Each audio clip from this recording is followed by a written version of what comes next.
చీపురుపల్లి మండలంలో పలు అభివృద్ధి కార్యక్రమాలకు ప్రారంభోత్సవాలు శంకుస్థాపనలు చేసిన రాష్ట్ర విద్యాశాఖ మంత్రి వర్యులు బొత్స సత్యనారాయణ గారు, పార్లమెంటు సభ్యులు బెల్లన చంద్రశేఖర్ గారు చీపురుపల్లి మండలం కర్లం గ్రామంలో కర్లం నుంచి నిమ్మలవలస వరకు తార్ రోడ్డు సుమారు 2,25,00,000 రూపాయల నిధులు పనులకు శంకుస్థాపన చేసి గ్రామంలో ఏర్పాటు చేసిన బహిరంగ సభలో మాట్లాడారు. అనంతరం గొల్లాల ములగం గ్రామంలో సుమారు 7 కోట్ల రూపాయల నిధులతో గొల్లాల ములగం నుంచి కోనూరు వరకు మంజూరు అయిన తార్ రోడ్డు పనులను శంకుస్థాపన చేసిన అనంతరం ములగం గ్రామంలో బహిరంగ సభలో మాట్లాడారు. అనంతరం చీపురుపల్లి పట్టణంలో సచివాలయం 5 బిల్డింగ్ ప్రారంభోత్సవం చేశారు. ఇళ్ల పట్టాల లబ్ధిదారులకు పట్టాలు పంపిణీ చేశారు.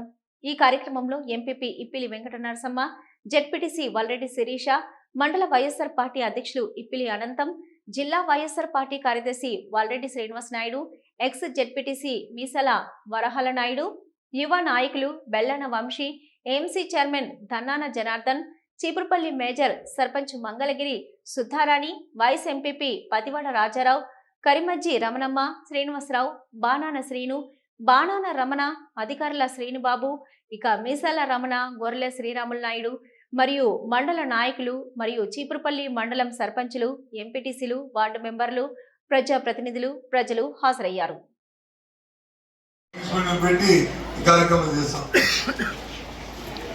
మీ ఊళ్ళో ఉన్న అన్ని సిమెంట్ రోడ్లు వేసాం, శ్మశానాలు కట్టించాం. ఇగో ఇప్పుడు ఇంటింటి కొలాయిలు తీయించాం, ఇంటింటి కొలాయిలు ఇచ్చాం. అది కాకుండా 3 సచివాలయాలు పెట్టాం. ఎంత ఇన్ని చేసాం. ఇంకొక విషయం చెప్తే మీరు నిజమా అనుకుని కల వస్తుంది. సెక్రటరీలు, వాలంటీర్లు, ఈ ఊళ్ళో పనిచేస్తున్న ఏఎన్ఎంలు, ఆశా వర్కర్లు అందరూ రండి ముందుకి. వచ్చినా చూడమని చెప్తున్నారు. నిజమా పద్ధతి చెప్పండి. ఎప్పుడైనా జరిగింది చెప్పండి. ఎప్పుడైనా జరిగిందండి చెప్పండి.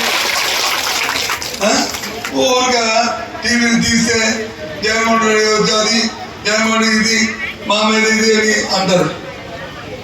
అంటే ఇవన్నీ చేయడం తప్ప, మీకు 25 కోట్లు ఇవ్వడం తప్ప, లేదా మీ ఊర్లో 4 బిల్డింగ్ కట్టడం తప్ప, వ్యవసాయాలు కట్టడం తప్ప, లేకపోతే తిమ్మడి రోడ్డు వేయడం తప్ప, లేకపోతే ఇవాళ ఆ ఊరికి రోడ్డు వేయడం సంక్షేమం తప్ప, మోదుగోలు తారు రోడ్డు వేయడం తప్ప చెప్పండి. నాకు అర్థం అవుతుంది ఏమైందో. దయచేసి ఆలోచన చేసుకోండి. ఎంతెందుకు ఇక్కడ కూర్చోడం కదా మీ అందరూ ఏంటి ఆసరా కానీ, చేయొద్దు కానీ, అమ్మఒడి కానీ, పెన్షన్ కానీ, 0 వడ్డీ కానీ, లేకపోతే రైతు భరోసా కానీ, లేకపోతే ఇల్లు కానీ, ఇల్లు పట్టా కానీ, ఏదైనా రాని వాళ్ళ చేతండి ఎంతండి చేతండి చూస్తాను. ఏ ఒకటి రాలేదు మా ఊరు, మా ఇంటికి ఏది రాలేదని చెప్పండి.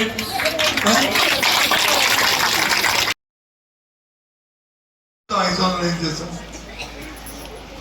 మీ స్కూల్ నుంచి పురులు ఇటు అటు అంటుకొని దారి స్తంభంగా చిన్నగా ఉండే పరిస్థితి కర్ణం నుంచి ఇక్కడ రావడానికి చాలా ఇబ్బంది పడే పరిస్థితి. ఎక్కడి నుంచి 108 కానీ 104 కానీ మోదుగులపేట కానీ కొత్తూరు కానీ వెళ్ళాలంటే చాలా ఇబ్బంది పడే పరిస్థితి ఉంటుంది. మీ అందరికీ తెలుసు. అక్కడ సొంత కాలువ ఉండేది. ఆ కాలువలోని బండి మీద వెళ్ళినా దేని మీద వెళ్ళినా కుటుంబాలతో పడిపోయే పరిస్థితి మీ అందరికీ తెలుసు అనుకుంటాను. పిల్లలు తెలియకపోవచ్చు కానీ పెద్దలు ఉన్న అందరికీ తెలుసు. ఆ పరిస్థితిలోని పెద్దలు మంత్రి గారు బొత్స సత్యనారాయణ గారు 2004లో శాసనసభ్యులు అయిన తర్వాత, ఆయన మంత్రి అయిన తర్వాత మన గ్రామానికి సంబంధించిన తర్వాత కూడా మోదుగులపేటకి కొత్తూరుకి అలాగే అక్కడి నుంచి చుక్కవలస మీదుగా చీపురుపల్లి వెళ్ళడానికి ఒక తారు రోడ్ని ఏర్పాటు చేసుకున్నాం. అంతేకాకుండా ఇక్కడ మన వెనక్కి హై స్కూల్ ఉండేది. ఆ స్కూల్ ఇబ్బంది పడే పరిస్థితి ఉండేది. ఎలిమెంటరీ స్కూల్ అక్కడే ఉండేది, హై స్కూల్ కూడా అక్కడే ఉండేది. పిల్లలు చదువుకోవడానికి